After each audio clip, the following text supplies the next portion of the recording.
Assalamualaikum warahmatullahi wabarakatuh. Saya akan menyampaikan presentasi tentang analisis urgensi integrasi nasional sebagai salah satu parameter persatuan dan kesatuan bangsa Indonesia. Sebelum kita membahas lebih dalam mengenai urgensi integrasi nasional, alangkah baiknya kita mengetahui terlebih dahulu apa sih integrasi nasional tersebut. Integrasi nasional merupakan usaha dan proses mempersatukan perbedaan-perbedaan yang ada pada suatu negara sehingga terciptanya keserasian dan keselarasan secara nasional.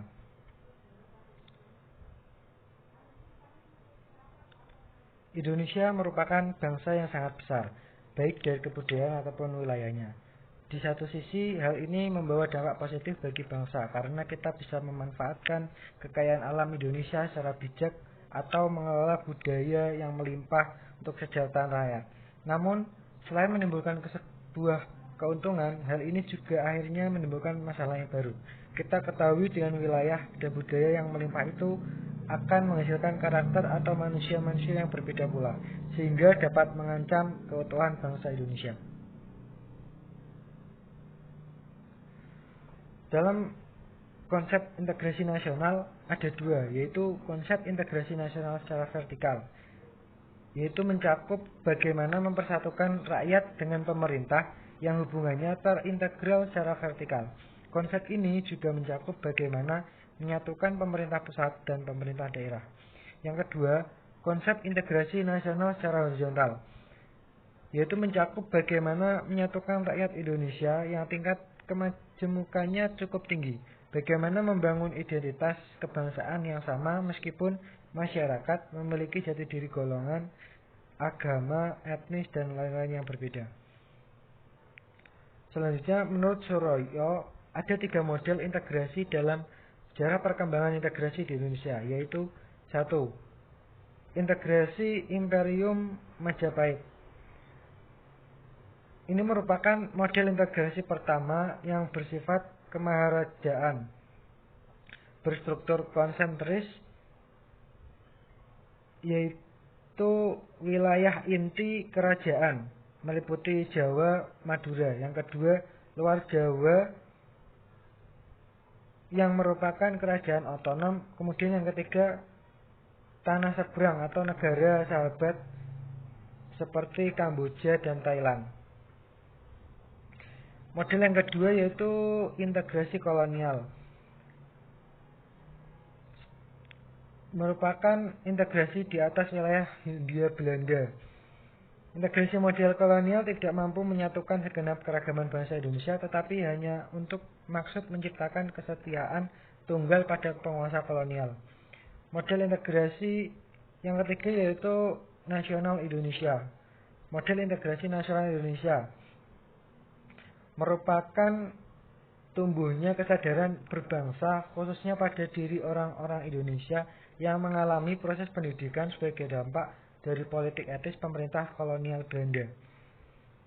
Mereka berasal dari berbagai daerah dan suku bangsa yang merasa sebagai satu nasib dan penderitaan sehingga bersatu menggalang kekuatan bersama. Misalnya Soekarno dari Jawa, Muhammad Hatta dari Sumatera, Maramis dari Sulawesi. Kemudian ada Muhaimin dan Colin Max Andre menyebut ada 5 pendekatan atau bagaimana cara para pemimpin politik mengembangkan integrasi bangsa. Yang pertama, adanya ancaman dari luar dapat menciptakan integrasi masyarakat. Masyarakat akan bersatu meskipun berbeda agama dan ras ketika menghadapi musuh bersama. Yang kedua yaitu gaya politik para pemimpin bangsa dapat menyatukan atau mengintegrasikan masyarakat bangsa. Yang ketiga, birokrasi yang satu padu yang menciptakan sistem pelayanan baik dan diterima oleh masyarakat beragam. Yang keempat, ideologi yang sama bisa menyatukan perbedaan. Yang kelima, pembangunan ekonomi yang berhasil. Selanjutnya, Sunyoto Usman menyatakan bahwa suatu kelompok masyarakat dapat terintegrasi apabila 1. Masyarakat dapat menemukan dan menyepakati nilai-nilai fundamental yang dapat dijadikan rujukan bersama. Kedua, masyarakat terhimpun dalam unit sosial sekaligus memiliki cross-cutting affiliation sehingga menghasilkan cross-cutting loyalty. Jika masyarakat yang berbeda-beda latar belakangnya menjadi anggota organisasi yang sama, maka mereka dapat bersatu dan menciptakan loyalitas pada organisasi tersebut, bukan lagi pada latar belakangnya.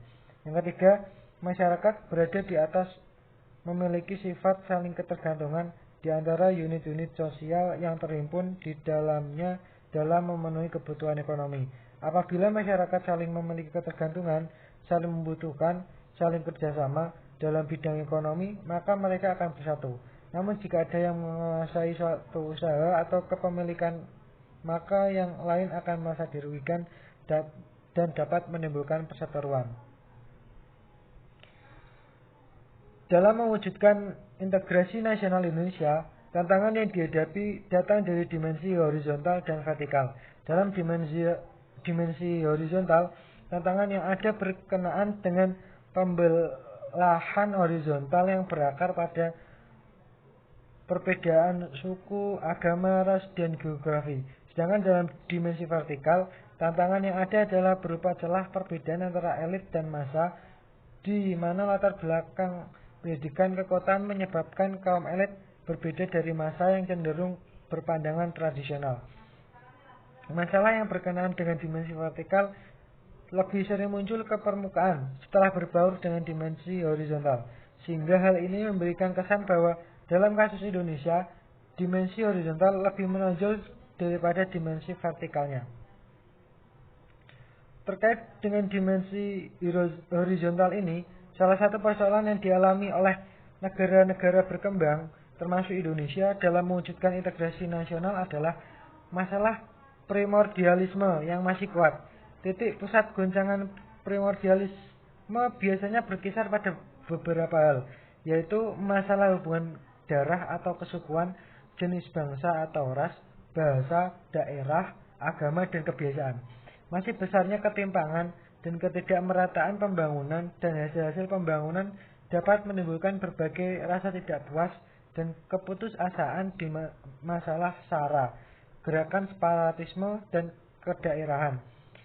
Hal ini bisa berulang mengancam integrasi horizontal di Indonesia. Terkait dengan dimensi vertikal, tantangan yang ada adalah kesediaan para pemimpin untuk terus-menerus bersedia berhubungan dengan rakyatnya. Pemimpin mau mendengar keluhan rakyat, mau turun ke bawah, dan dekat dengan kelompok-kelompok yang merasa tertinggikan.